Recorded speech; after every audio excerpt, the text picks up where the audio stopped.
Next week on Newsfront, we'll discuss the fallout from the most recent Avengers conflict in Sokovia and the ongoing aid efforts in that region. Also, we'll revisit a story from a few years ago in the case of former VistaCorp employee and cybercriminal Scott Lang, who's set to be released from federal prison on July 17th. Be sure to follow us online for those stories and more.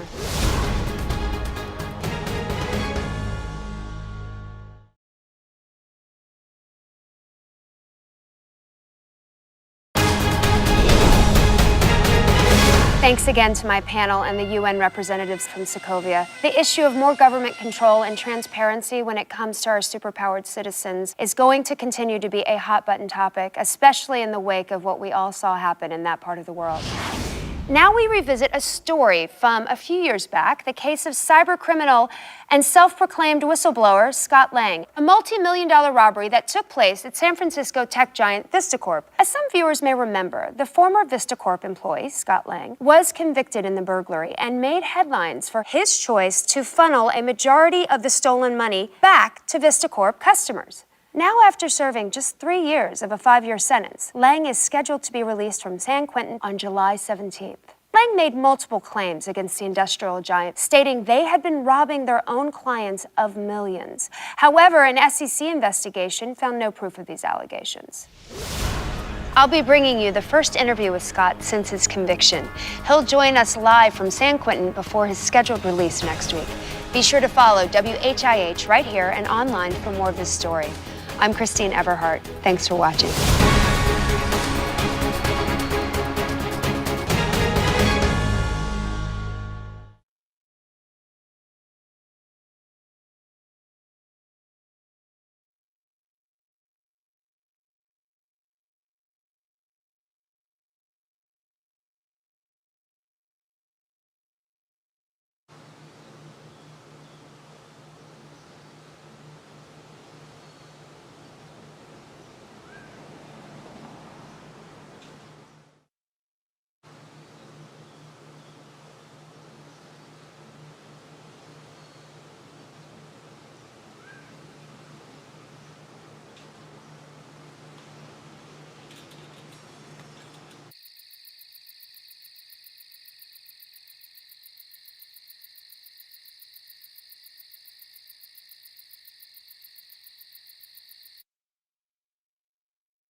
Start it up.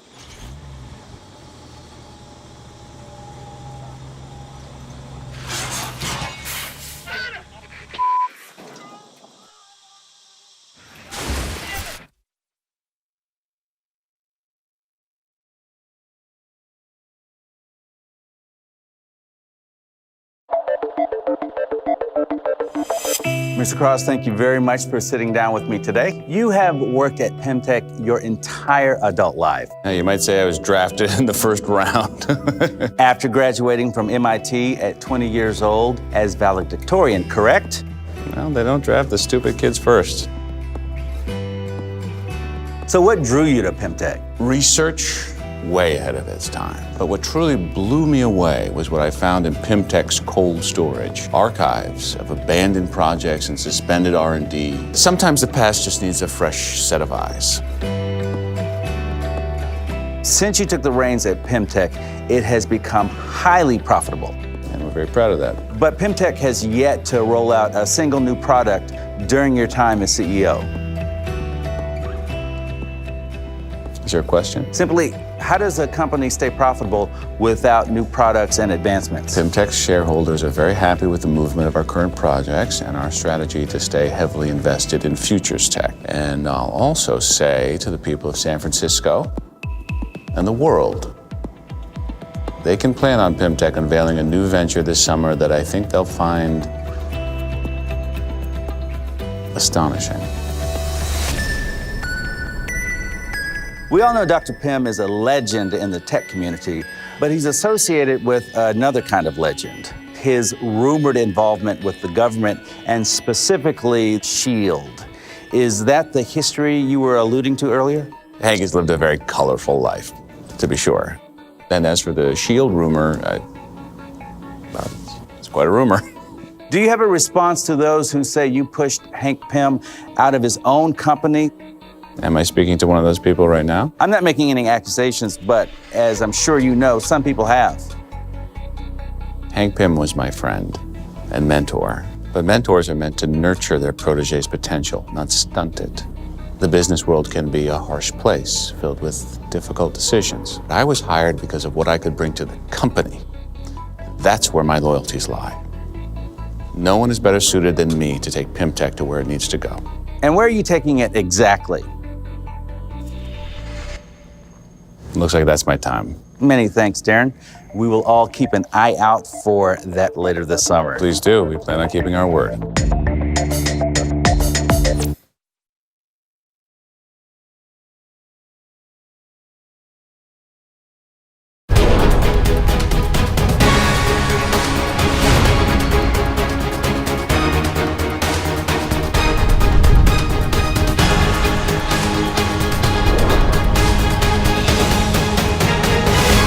Recently revisited the story of Scott Lang, the disgruntled employee who stole nearly $4 million from VistaCorp, the international cybersecurity and data storage conglomerate based in San Francisco. With a few high-profile burglaries already on record, it seemed Lang set his sights on a bigger score. His allegations about VistaCorp's participation in illegal activity split public opinion right down the middle. After serving just 3 years of a 5-year sentence in San Quentin, Scott Lang is set to be released this week.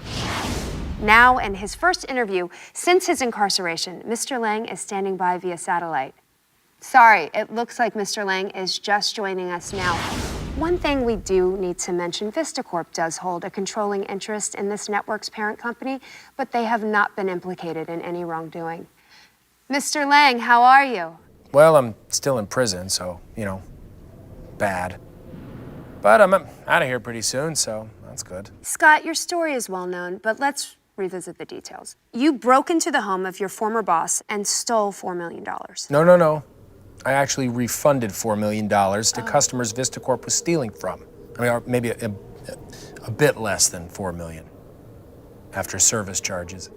What do you say to people who believe that you have fabricated this whole story about VistaCorp robbing its client base and it's just an elaborate smokescreen for a well-planned heist?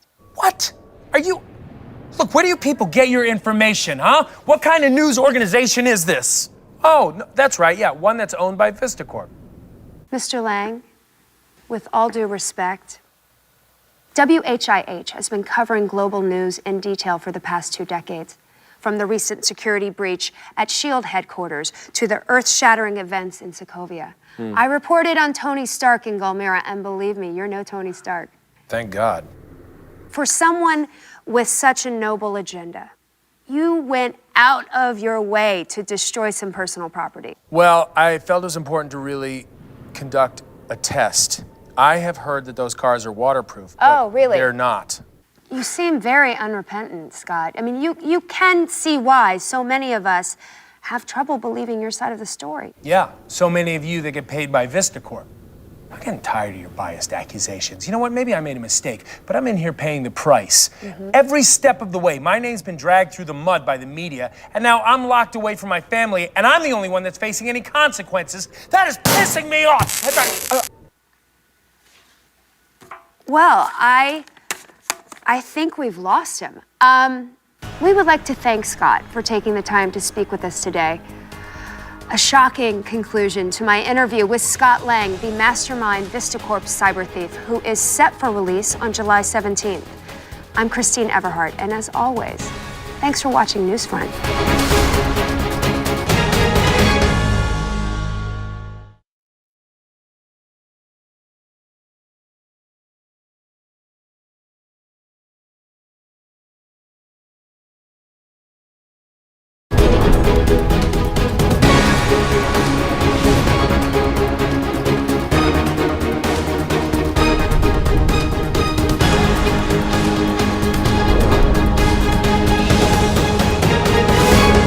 I'm Christine Everhart. This week on a special edition of Newsfront, the world the hero leaves behind.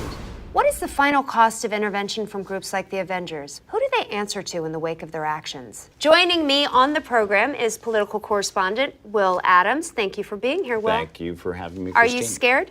No, I'm fine. Okay. We're friends, so and friends who disagree. So this is going to be interesting. Let's get at it. Let's do Okay. it. Our superpowered advocates have intervened time and time again in international incidents to great effect. But who accounts for the devastation they leave behind? Well, the question for me, Christine, isn't if or even should our heroes be allowed to operate independently. It's why shouldn't they? Discoveries are still being made in the massive cache of classified material released by former SHIELD agent Natasha Romanoff. And the leak clearly details how the organization known as Hydra was able to infiltrate the highest ranks of SHIELD and had organized a massive conspiracy on the civilian population. Romanoff's actions, independent from oversight, saved us from what could have been a catastrophic outcome had Hydra been able to remain undiscovered. Romanoff's actions, along with the actions of Steve Rogers and Tony Stark and others over the years, may have been admirable. Their actions saved hundreds of thousands of people. But that's not the question. We're talking about the collateral damage. This week, in our ongoing special report, we'll look back on the events in New York, D.C., Sokovia, asking you, the viewer, if the growing concern from governments around the world should see the Avengers submit to international oversight, or if they should remain free to act independent from government regulation. I look forward to you trying to convince me that anything they've done is less than admirable. You look forward to me winning. We look forward to hearing from you throughout the week. For news on this topic and others, Google search WHIH Online and follow us on Twitter. On behalf of Will Adams, thank you for being here. Thanks for having me. And myself, thank you for watching.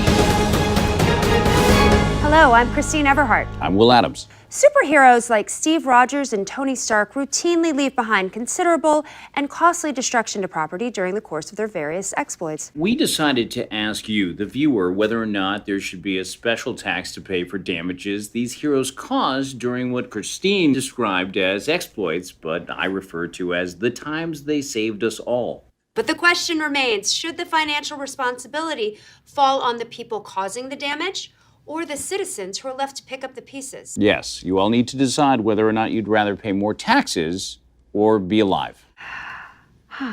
We hit the streets to hear from you.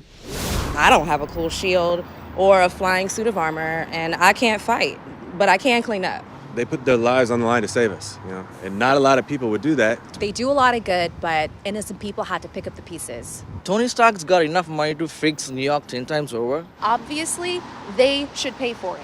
I was in New York during the invasion. Seeing what the Avengers did, I'm proud my tax dollars are helping with reconstruction. As you can see, mixed reactions all around.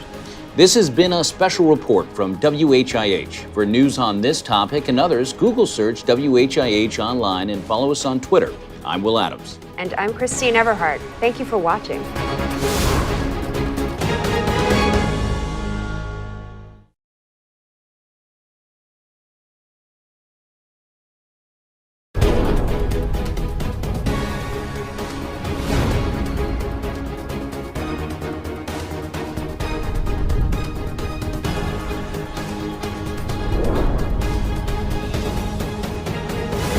Welcome to Newsfront. I'm Christine Everhart, joined by Will Adams.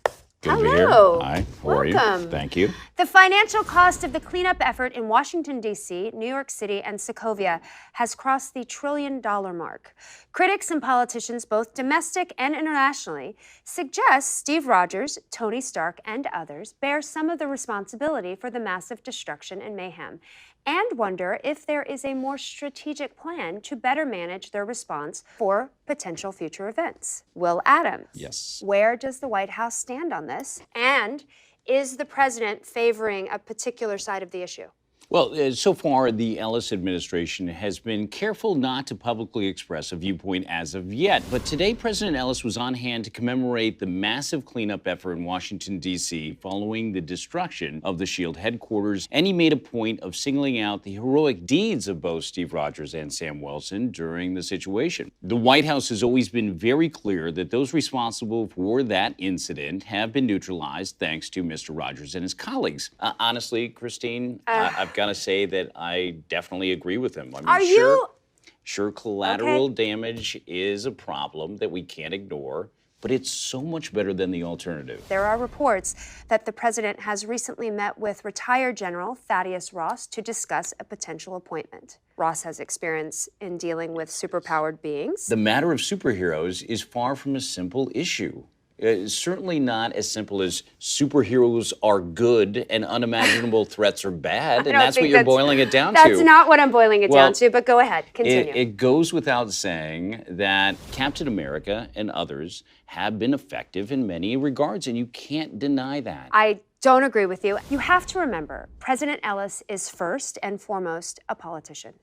The international pressure is clear. A closed-door meeting with General Ross basically confirms that. I think the president and agencies around the world have an imperative to step up now and figure out a means to work with these heroes so future responses are handled in a more disciplined manner. Think about it this way. If it happened right now, over our heads, you don't want to hear that there's a meeting in session. You want to hear that help is on the way. Captain America is coming. That's what you want. That's what everybody wants. Well, it doesn't look like we're going to solve this today, right now. But as part of our ongoing coverage, we will have President Ellis himself here to share his opinions. And that should be very interesting. That's a huge score. Congratulations. Thank you. For news on this topic and others, Google search WHIH online and follow us on Twitter. I'm Christine Everhart on behalf of Will Adams. Thank you for watching.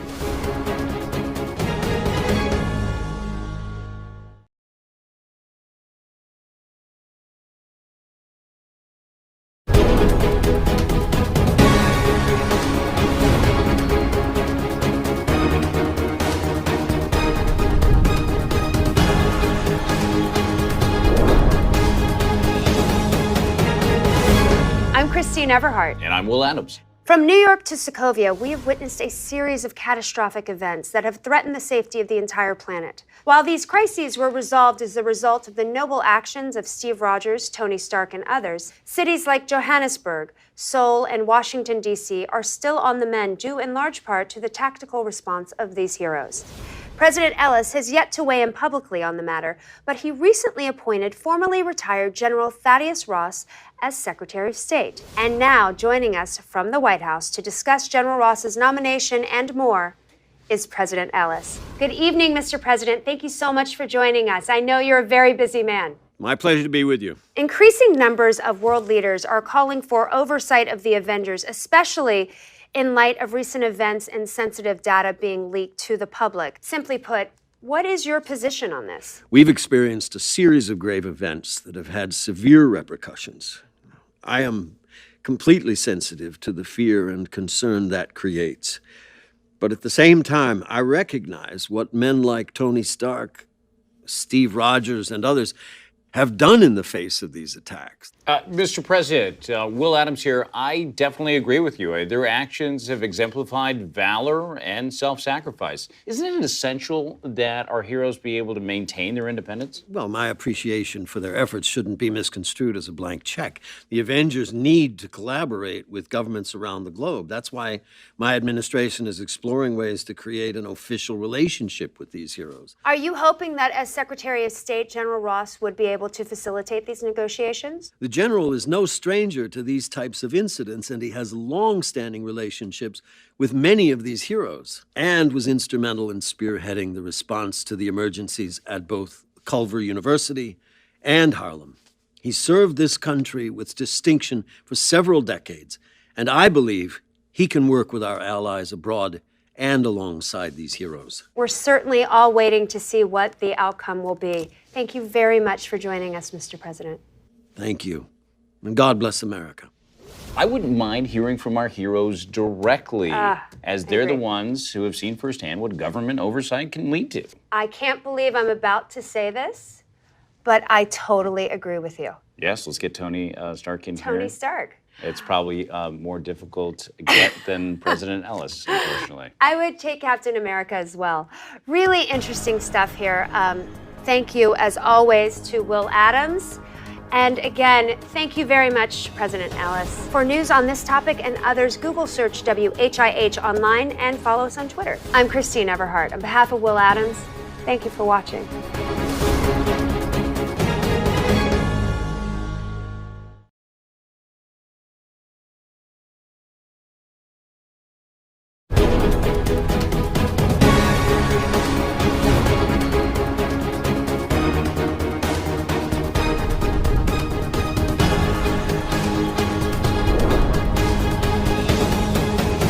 It's been several hours since the incident in Lagos, Nigeria. Information is sparse, and the full extent of the damage is still unknown.